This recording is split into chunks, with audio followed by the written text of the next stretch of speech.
warahmatullahi wabarakatuh. Saya dari kelompok 10 materi kuliah ilmu pendidikan akan menjelaskan sedikit tentang peran mahasiswa dan pendidikan dalam pembangunan. Mahasiswa adalah generasi penerus bangsa yang diyakini mampu bersaing dan mengharumkan nama bangsa. Juga mampu menyatukan serta menyampaikan pikiran dan hati nurani untuk memajukan bangsa. Sebagai seorang terpelajar dan bagian dari masyarakat, maka mahasiswa memiliki peran yang kompleks dan menyeluruh sehingga dikelompokkan menjadi 3 fungsi, yaitu yang pertama agent of change, 2 iron stock, dan 3 guardian of value. Nah, dengan fungsi tersebut itu tentu saja tidak dapat dipungkiri bagaimana peran besar yang diemban mahasiswa untuk mewujudkan perubahan bangsa. Yang pertama yaitu mahasiswa sebagai agent of change. Artinya, mahasiswa sebagai agen dari suatu perubahan. Kenapa harus ada perubahan? Kondisi bangsa saat ini itu jauh sekali dari kondisi ideal, di mana banyak sekali penyakit-penyakit masyarakat yang menghinggapi hati bangsa ini. Mulai dari pejabat-pejabat atas hingga bawah. Dan tentunya tertular pula kepada banyaknya rakyat. Nah, sudah seharusnya kita melakukan terhadap hal ini. Selanjutnya, mengapa kita harus melakukan perubahan? Karena perubahan itu sendiri merupakan harga mutlak dan pasti akan terjadi walaupun kita hanya diam. Yang kedua yaitu mahasiswa sebagai iron stock, yaitu mahasiswa diharapkan menjadi manusia-manusia tangguh yang memiliki kemampuan dan akhlak mulia yang nantinya itu dapat menggantikan generasi-generasi sebelumnya. Intinya mahasiswa itu merupakan aset, cadangan, dan harapan bangsa untuk masa depan. Tak dapat dipungkiri bahwa seluruh organisasi yang ada akan bersifat mengalir atau terus-menerus, yaitu ditandai dengan pergantian kekuasaan dari golongan tua ke golongan muda.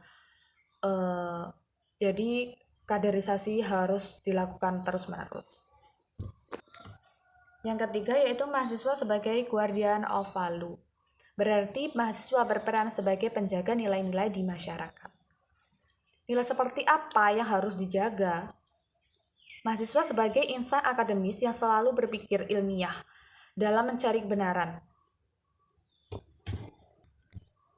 Kita harus memulainya dari hal tersebut karena bila kita merenungkan nilai yang harus dijaga tersebut itu harus mutlak kebenarannya sehingga mahasiswa diwajibkan menjaganya.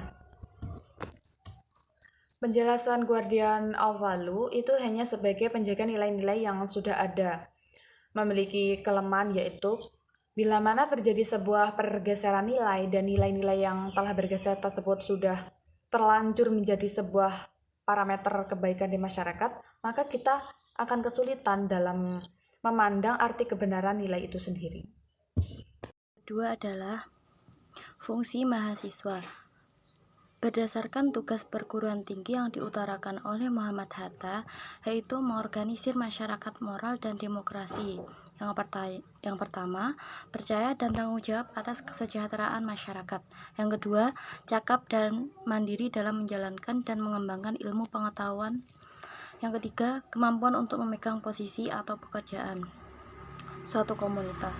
Berdasarkan ide Pak Hada, kita bisa menyederhanakan pekerjaan rumah kuliah adalah untuk membentuk suatu akademisi untuk seorang yang pada gilirannya akan menjadi suatu fungsi untuk siswa sendiri, staf akademik sendiri.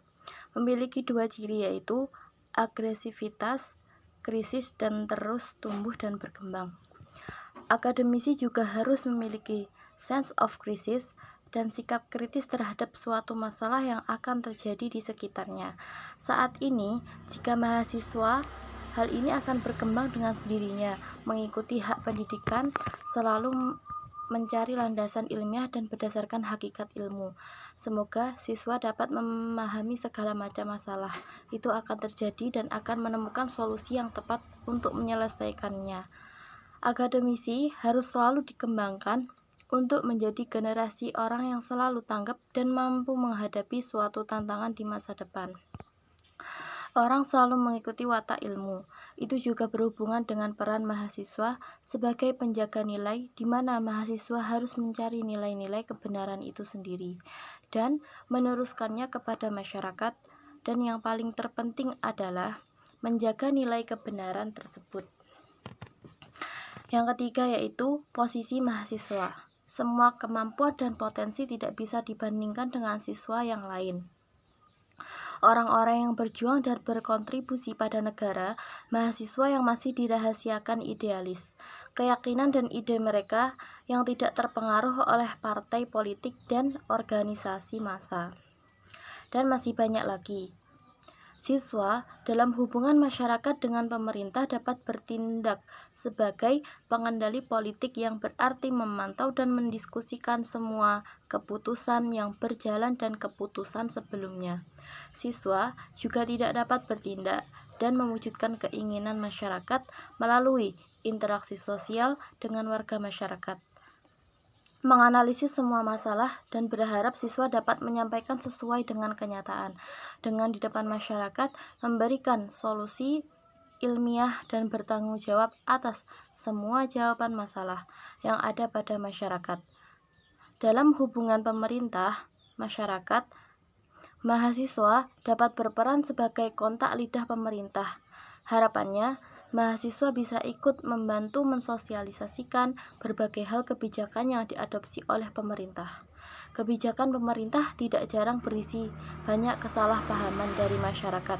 Jadi, inilah tugas siswa harus sesuai tujuan dan sasaran.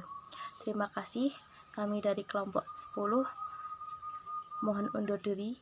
Jika ada kurang lebihnya mohon maaf. Wassalamualaikum warahmatullahi wabarakatuh.